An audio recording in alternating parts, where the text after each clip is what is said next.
I started at Moraine Valley in 1972. I retired as a full-timer in 2005, but I still am teaching 2 classes online every semester, macro and microeconomics online. And I've been doing that, that's 44 years I've been at Moraine Valley. Through those years, let's see, I was Professor of the Year in 1991. I was Master Teacher in 2001. I was Athletic Director starting in 1976. I was the first AD at Moraine Valley Community College. And that lasted until 1982. I was still teaching full-time as an economics teacher, trying to be Athletic Director, and I started an income tax preparation service. My wife was home with 3 kids, and I thought it would probably be a good idea if I dropped one of those jobs. So I dropped the job, and luckily, by luck or by skill or whatever, I hired Bill Finn. And Bill Finn was the the second athletic director here, and he's went on to have a glorious career here in athletics at Moraine Valley Community College. I was also department chair of the social sciences from 1998 till the day I retired, which was 2005. All 3 of our children went to Moraine Valley Community College. They have a wonderful start here. The boys both went to U of I. My daughter went to Eastern and then to Robert Morris, but they all did their first 2-3 years at Moraine Valley Community College. So I myself was born in Blue Island. I graduated from Eisenhower High School. I felt when I taught at Moraine, I understood the kids in the community because that's where I grew up, and I felt that I had a special connection with them. My parents were, my dad was a factory worker, my mother was a checker in a grocery store, and I came from a humble background. And I think the kids here have a chance, to really make something of themselves. So I really enjoyed that stuff. But anyway, Moraine Valley's had 5 different presidents, and I've been lucky enough to know all of them. There was Bob Turner, there was Jim Keller, Fred Gaskin, Vernon Crowley, and of course Sylvia Jenkins right now. I was going to tell you some stories about the good old days when I first started here in 1972. Bob Turner came from Michigan, and with him he brought a cadre of various administrators, a guy named Hal Bodway, who I still think is the best classroom teacher I've ever seen. He was my first dean. A guy named G. Jack Bradley, who was the first director of admissions. He's just a wonderful guy too. But Bob Turner came into the college situation with an interesting deal. He came in with what was called the open concept. Now, the open concept means that you could walk down the hallways at Moraine Valley and there would be no backs to the classroom. So in other words, the classroom would be like a U-shaped, and then the back would be open. And Turner thought as people walked by, they would just, if they were interested, they'd just sit down and they'd be listening to the lectures. Well, the problem with that is kids are walking by in the hall and they're talking and laughing and everything, and the kids are always looking around. So there was a lot of noise, a lot of other things. And then now here's the, go take yourself back in time. Here's the college campus. Just the A building, where I'm sitting now, and the G building, where the old gym is. Not that beautiful thing that's out west out there, that old gym. And then a bunch of Quonset huts, we call them. If you ever watch MASH 407, 7th MASH, that's what it looked like. In fact, Hal Bodway, our dean, we used to call him Colonel Henry Blake, because we can't remember the MASH. All right, so you had the 100 building through the 1200 building. And these buildings, now, a little background on Moraine Valley. Fisher Body donated this land to Moraine Valley because at the time, technology would not allow them to build large buildings on it. I was when they tried to put up the L building. I remember they had these pylons, and they would try to drive it into the ground. You drive a pylon with these big hammers, and it hit it and it hit bedrock, and then it would stop, and you would plant it there. I wanted this guy cranked up and just went, because Moraine Valley, where it sits, is the bed of old Lake Chicago, and old Lake Chicago was a swamp. So the land was really kind of unbuildable. Now, as technology has improved, they've been able to put all these wonderful buildings on the campus. The campus right now is absolutely gorgeous. I'd put it up against anything else. So we have these Quonset huts out there. There was 3 subdivisions at Turner. Turner had the idea, no departments. He had subdivision A, which was located in the A building, and subdivision B, which is located in what's called the 100 building, and subdivision B, which was in the 200 building. Now, Turner had this idea where if you put all the disciplines in one area together, and you didn't have departments. So I was an econ teacher in subdivision B, and Jim Kostelniak was in subdivision C. And the subdivisions did not coordinate their schedules. So my first schedule at Moraine Valley, and I'm not making this up, so I could have coverage of everything. I had a Monday, Wednesday, Friday 8 a.m. class, noon Monday, Wednesday, Friday class, and an 8 o'clock at night class. Tuesday, Thursday, I had an 8 a.m. class, a 12:30 in the afternoon class, and an 8 o'clock at night class. So I was here basically all the time. I could never go home. So finally I got to the dean of the other subdivision. I said, can't we coordinate these schedules so like Jim can come in Monday, Wednesday, Friday, I can come in Tuesday, Thursday? Dude, that's a great idea. I said, really, that's what other colleges do. So anyway, now we're out in the Quonset huts. Now the Quonset huts were originally built, and the Quonset huts, if you pick up, back of this thing here, the room was like this here, okay? So you had 4 classrooms were here, 4 classrooms are here in a square, and then middle was a lobby, and then there was a bathroom. These buildings, these rooms here you could access through the hallway. These you had to come at from outside.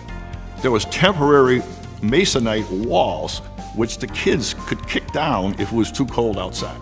All right, so I would start many classes. It's in the wintertime. Now you got 32 kids leaving and 32 kids coming in. I would have a coat on, and I think your husband might have been one of those classes. Stocking cap, gloves, because you could see your breath when the class started. Now the heat was going so hard that by about 20 or 30 minutes into the class, everybody's taking their coats off and stuff like that. At the end of the class, it's like 90 degrees in there. Then the door opens, all the kids leave, and then in comes the cold again. Also, the building was built about 4 inches above the ground, but because of the swamp situation I told you about before, the building started to sink. So actually, the buildings were about 4 inches below level. So what happens, it was raining outside, we got the door, you open the door, and there'd be a wall of water would come right across the front of the room. And so you'd be soaking wet. I ruined like 3 pairs of shoes a year in that situation. And then also, there was only one set of lights that controlled these 4 rooms. So if somebody wanted to show a movie, they'd shut them off, and you'd say, are you about done with the movie? I can't see in here. And when you'd start talking, you just have discussions and stuff. And what was it? I had cold, and then the noise. You could hear the kids in the other classroom. You could hear the teachers in the other classroom. I had a class in the 100 building. One of my good friends, Denny Ludden, and I taught a class. The room was like 60 feet by 30 feet. There was a curtain that hung maybe 4 feet from the ground. He was on one side, I was on the other side. We could hear each other perfectly talking to each other. So we used to say, especially in the 700 building where I taught a lot, the kids should get, if I was down here teaching economics, they should get 3 hours credit of economics, and if this is English, 1 hour credit of this, 1 hour credit of humanities, because you could hear everything that was going on in the class. Like, what the heck? One of the advantages we had when we were in the B and the C subdivisions, everybody was jammed in. There would be 4 desks jammed in. Nobody had an office. It was a big open area. So when we tried to get the union started, the A building people were not that strong for the union because they all had their own offices. They were isolated. But the people in the B and C building, we were so jammed together, we got to know everybody. And I think that was the prelude of how unions started, because people would complain about different things that were going on. One of the things I wanted to, Jim Keller. Jim Keller comes to me, it was October 1st, 1976. He said, Doug, at the board meeting last night, student activities aside, guess what? We're going to have athletics at Moraine Valley Community College. I said, that's great. He said, but they may not approve it. So October 15th, he comes up to me, says, they've approved it. Set up a schedule. So he said, I think you got a game November 1st. Now, all these other teams around here recruited, they gave scholarships. What did I do? I walked down to the gym. Anybody interested in being on a college basketball team? So we went and we played 17 games that year. We beat one team. We beat Niles Men's Seminary. And so Keller used to tease me all the time. He says, Doug, if you say the record real fast, say 116. Like you're 116. Don't say it's 1 in 16, say 116. So that was always one of the big jokes that we had about stuff like that. And then we had that, of course, I used to say Moraine Valley, was my favorite phrase, was Moraine Valley was a sleeping giant. When I was here in the early days, COD was way ahead of us, Harper was way ahead of us, Triton was way ahead of us. Moraine Valley just seemed to be kind of staggering along. Now, Bert Olson gets elected to the board, and he goes to Triton College and gets a vice president there named Fred Gaskin. And Fred Gaskin really comes in and starts bringing the college up to the 21st century, or whatever you want to say. Technology, marketing. I remember Jim Keller saying to me one time, Doug, I don't think anybody ever buys anything because of marketing. And business, that was out of me. All the business people said, what? But he was a very conservative man. Fred Gaskin brought us in. And the other key person, I think, beside the 5 presidents at Moraine Valley, we had some presidents of the unit, a guy named Randy Southern. who was the union president. Many unions are like this with the management. Randy got us to do this, and Randy would sit there. I shared an office with Sue Phelan, who was a medical technology person, and Randy and I, and people used to come into this office, and James Fraser would be in there, all the Vernon Crowley would come in, they'd all sit there and make all these different proposals. And it was really a bizarre proposal. Randy would have this plastic pig that would hang from the ceiling about 5 feet down, a little motor on it and a fan. And he said, "You think we can do that?" And he'd go, "When pigs fly." And he'd have this little thing going around in the ceiling of this room. And that's just some of the stuff that you remember about that. The last thing, and just some quick stories. The League of Innovation. Fred Gaskin and Bert got us into the League of Innovation, and Vernon Crowley and Sylvia have been very instrumental in how the League of Innovation is very important. Very nationally known. There's locations in some of the greatest cities in the country. So it comes the year that Moraine Valley is going to host it downtown. And I think it was like a Wednesday, Thursday, Friday, Saturday type of deal. Anyway, we're all down there on Wednesday, we're getting the thing all set up. Now, I had an income tax practice, I mentioned it to you before. I'll make up this guy's name, it's not his real name. I'll just call him Jimmy. I didn't get this guy's return for a long time. He's a big union guy downtown. So everybody worked in the afternoon, we go home that night. I come the next morning, it's supposed to be 9 in the morning. People are running around, "Oh my God, I can't believe this is happening, what's happening?" And all these people from other community colleges from all over the country, they're all standing in the halls. "What is going on here?" And one of the administrators from Moraine Valley says, "Doug, they're shutting us down." I said, "What do you mean?" "Well, what happens, this guy that I know, he ran Navy Pier and he ran McCormick Place. You can't, if you have a video or anything, you can't plug it in yourself. They unplug it, you have to have a licensed electrician to plug it in.